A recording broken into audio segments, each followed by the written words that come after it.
Kasalanan niya. Sana talaga.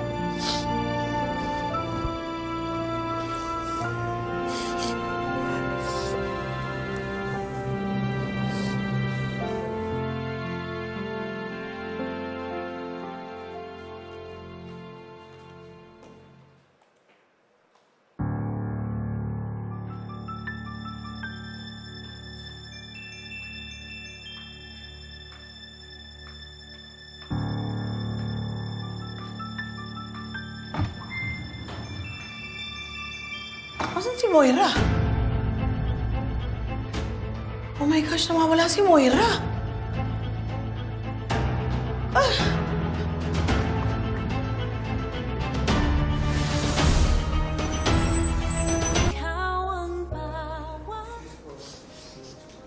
Ma'am, tara. Kailangan po magamot sugat niyo. Lynette! Lynette! Ma'am! Lynette! Ma'am! Nawawala si Moira. Kailangan natin hanapin. Ha? Oo, delikado ko. Hindi natin siya nakita. Ma'am, pulis, tulungan niyo po kaming hanapin si Moira. Hanapin natin si Moira. Delikado kapag hindi natin siya makita. Halika na! Ano kayo sa susan? Ano nangyari? Ano nangyari? Nawawala na naman si Moira. Sabi ko na sa'yo eh. Hoy! Ikaw! Nasaan si Moira?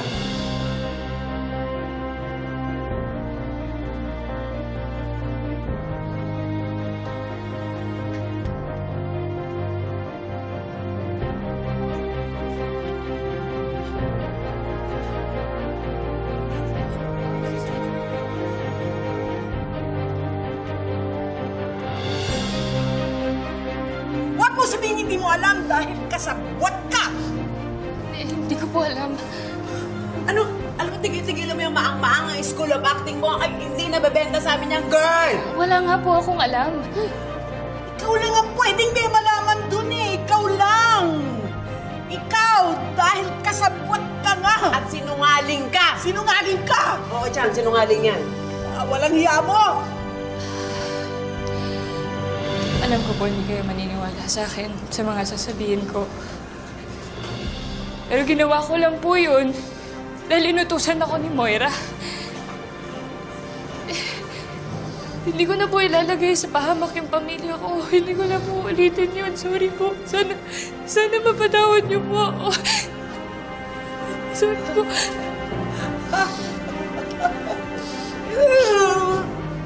Huwag ka nang umiyak!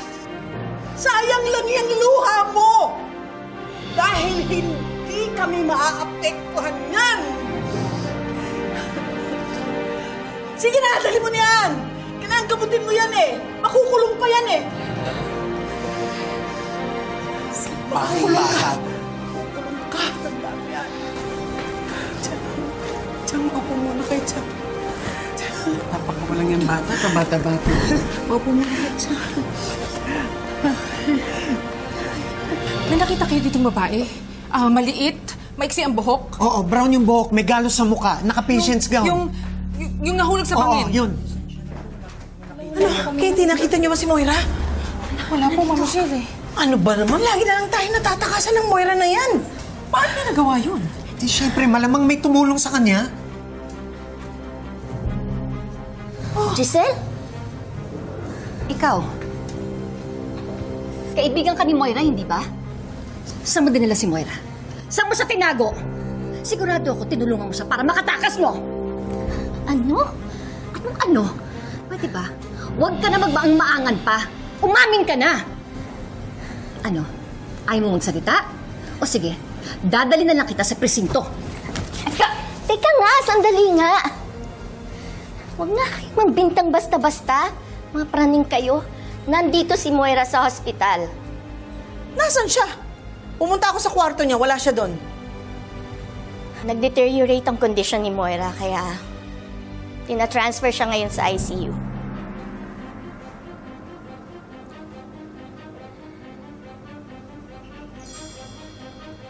Alam ko namang lahat kayo galit na galit kay Moira.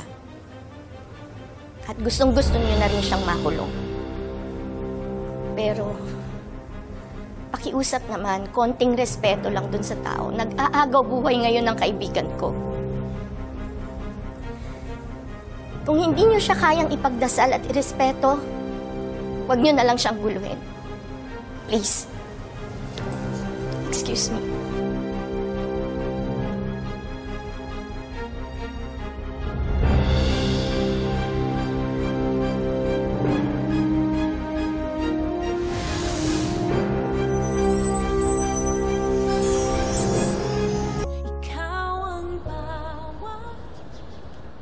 RJ, safe na si Annalyn. Si Moira, critical do yung kondisyon niya. Hindi pa namin nasasabi kay Zoe. O sige, mag-ingat ka. Bye.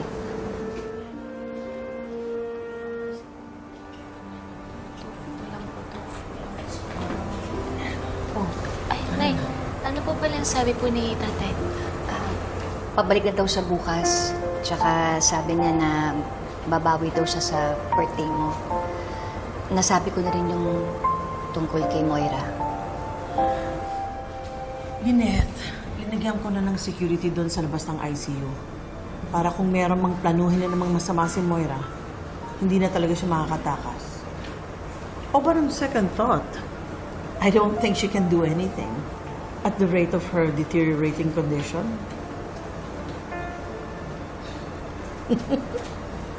Ang saya, no? Buti nga kay Moira. Karma's real. I'm so happy. Buti na lang. Naparusahan na rin yung bruhang yan. Ma'am Giselle, naaawa po ako kay Moira. What? Lynette, stop! Hindi mo dapat kinakaawaan ang mga taong katulad ni Moira. Isipin mo na lang, kung hindi tayo nakatakas doon sa barko na yon, malamang tayong nakaratay dyan sa ICU. Or worse, sa morgue. Alam mo, mabuti pa kaya umuwi na tayo. Napakahaba na ng araw na to at pagod na rin ako. Tingnan yung tsura natin, oh. Para makapaligo naman na tayo.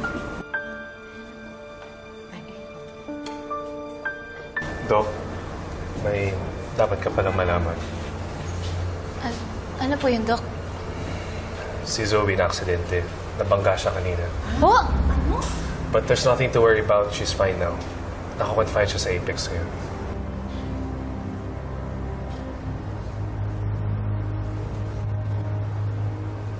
May balita rin nga pala kami tungkol kay Doc Lindon. Nakalipat na siya ng regular room, so ligtas na si Doc Lindon.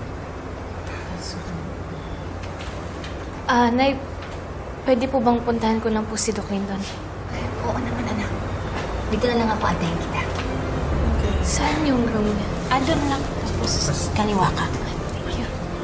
Si Zoe.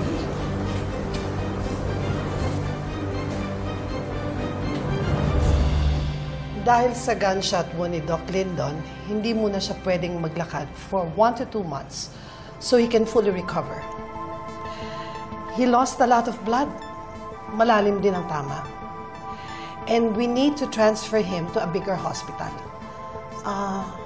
May mga kamag-anak pa siya? Wala po siyang kamag-anak dito sa Pilipinas. I'll have him transported to Eastridge Medical Hospital. Ako na rin po ang bahala mag-coordinate sa ospital. That's very good. Maraming salamat, Doc Katie. Doc Lindon, pagaling ka. Thank you, Doc. I'll have to go now. Thank you po.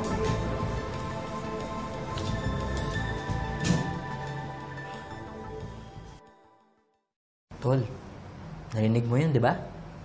1 to 2 months ka daw hindi pwedeng maglakad. Ibig sabihin, 1 to 2 months ka rin hindi pwedeng mangulit kay Annalyn. Oh. Ito tumatawa. Dadalawin ako noon.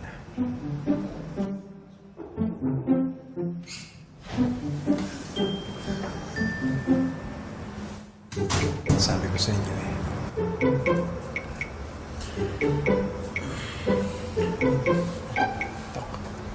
Iwan na natin si Doc Annalyn at Doc Lindon dito. Let's go. 2 months. 2 months.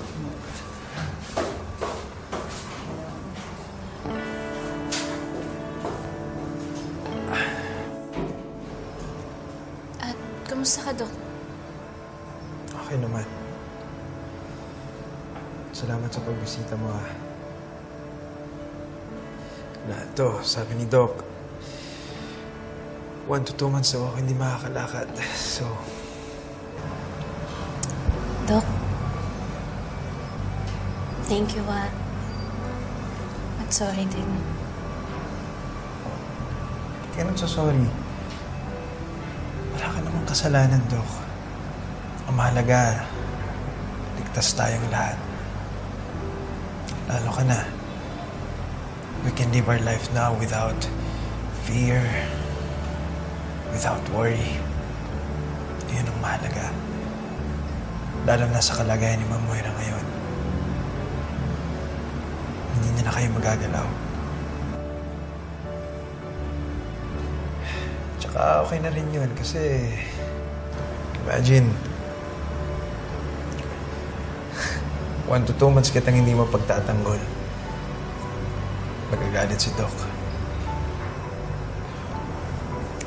Pagaling ka, Doc, ha? Maraming salamat talaga.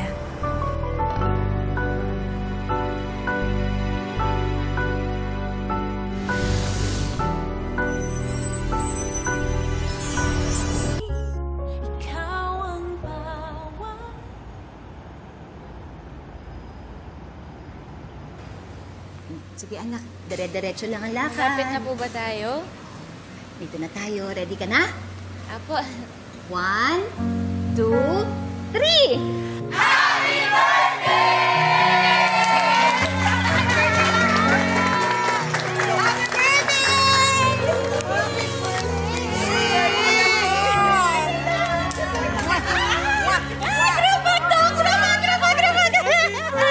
Doctora Santo. Ready ka na? Happy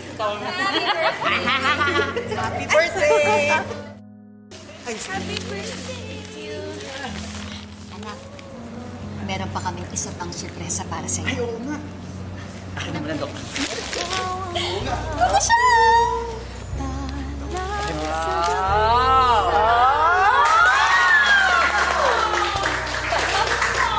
Happy birthday, anak.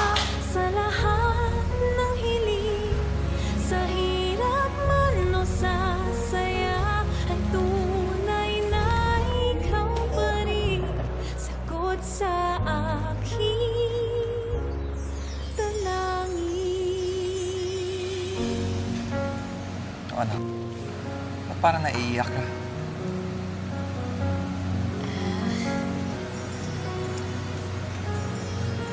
Pinakakabahan po kasi ako kapag ganito eh. Kasi pag masaya po akong ganito, may nangyayari po na hindi maganda. Kaya kinakabahan na po ako. Baka mamaya may mangyari po ulit eh. Apo, alam mo yung problema, hindi yan nawawala sa buhay. Ang mahalaga, kami na nagmamahal sa'yo, hindi nawawala sa buhay mo. Di ba? Yeah, sabi mo nga, di ba, I got you. Kaya sabay-sabay, we got you! Tsaka isa pa, anak, deserve mo talaga na mag-celebrate ng masayang birthday. At saka mahal kong pamangkin, dapat maging happy ka kasi sa tingin ko, matitigilan na yung kontrabida sa buhay mo. Di ba? Yeah! Anak, huwag ka nang umiyak ha. Smile ka na kasi today is another day. Mukhang ang buhay natin matatahimik na. Yes. Smile ka na, huwag ka nang umiyak ha. Yan po. Dali, blow niyo yung cake, dali!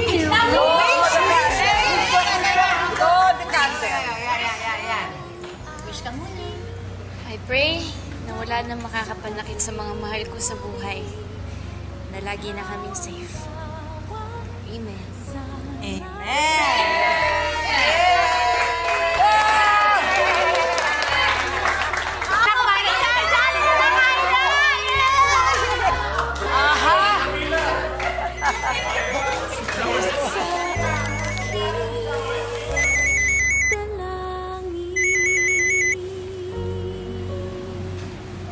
Hello? Hello? Ano? Si Moira nag-cardiac arrest? Ah, okay. Lynette, RJ, Si Moira nag-cardiac arrest.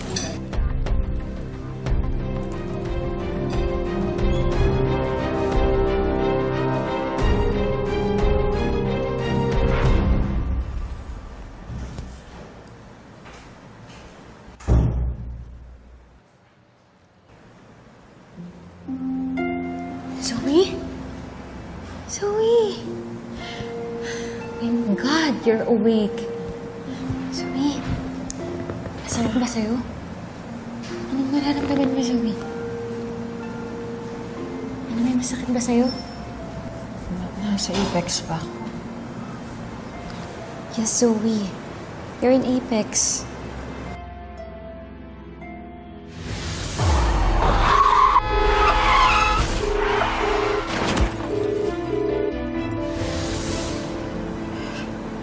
I remember now. May kausap ako. Ang sabi niya, may ginawa daw si Mommy na masama. Si Annalyn, yung party na, anong nangyari? Zoe, hindi natuloy yung party ni Annalyn. What? Anong nangyari? Zoe, kasi nanggulo kasi ng malala yung mommy mo eh. What? Joy, kailangan ko puntahan si Mommy! No! I have to go there! We need to run some tests to make sure na okay ka. Doctor! I have to doctor!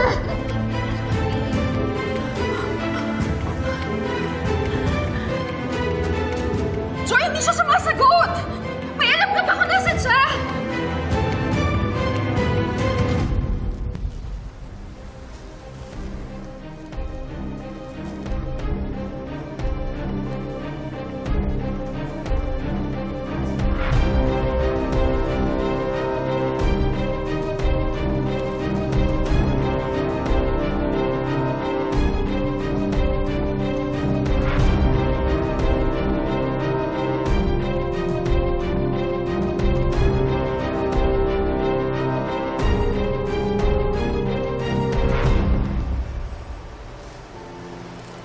Wala na nga si Moira, ate.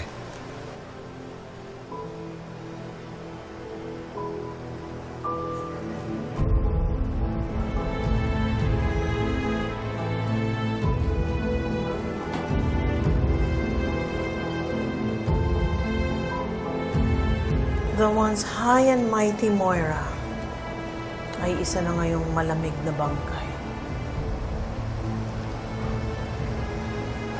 She brought this upon herself. Pinili niya gumawa ng kasamaan kaysa pagsisihan yung mga kasalanan niya. Ma'am Giselle, RJ, kahit nasa harapan na yung katawan ni Moira, parang di pa rin ako makapaniwala na wala na siya. Para bang anytime, babangon na lang siya at sasabihin niya na isa itong malaking palabas. Mom, this time hindi niya na matatakasan ito. Kasi si kamatayan na mismong sumundo sa kanya.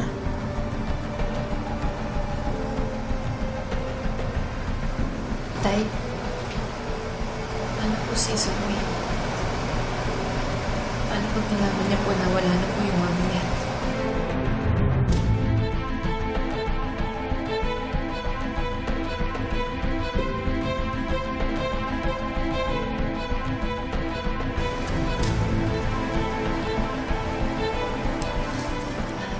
Excuse me lang po, susubukan ko lang pong tawagan si Zoe.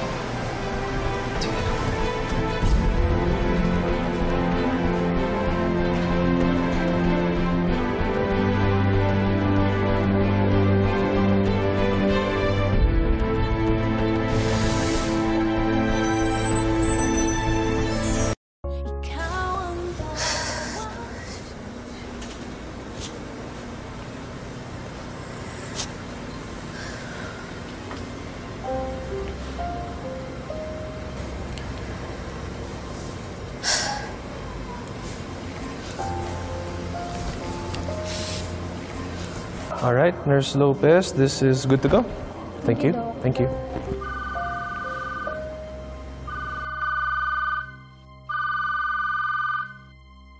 Hello, Annalyn? Hello, Doc Luke. Sorry, ikaw yung tinawagan ko, Hindi kasi sumasagot si Zoe.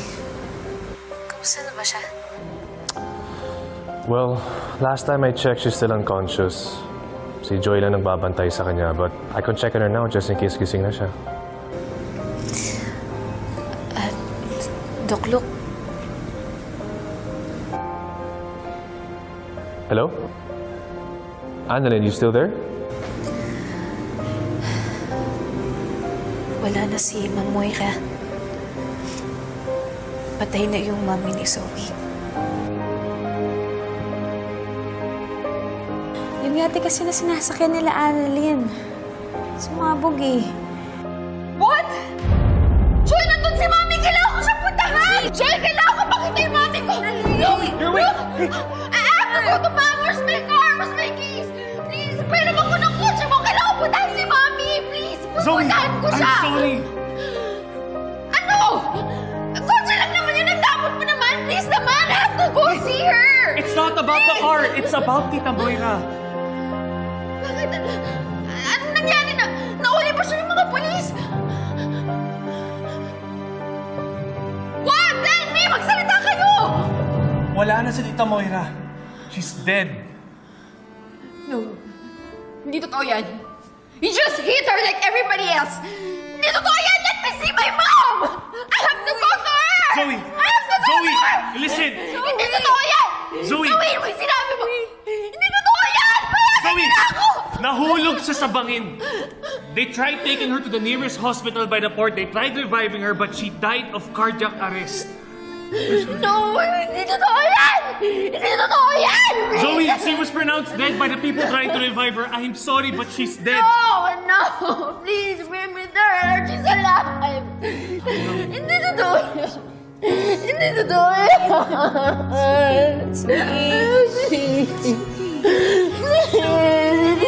एक छोटे से गांव में रहने वाली लड़की काव्या को नींद में अद्भुत सपने आने लगे। एक रोज उसे एक चमत्कारिक पेंडेंट मिला जिसमें विशेष शक्ति थी। जब वह उसे पहना तो वह अद्भुत शक्तियों से युक्त हो गई। उसने अपने गांव को खतरे से बचाने के लिए अपनी शक्तियों का इस्तेमाल किया। लोग उसे आकाशीय सागा कहने लगे।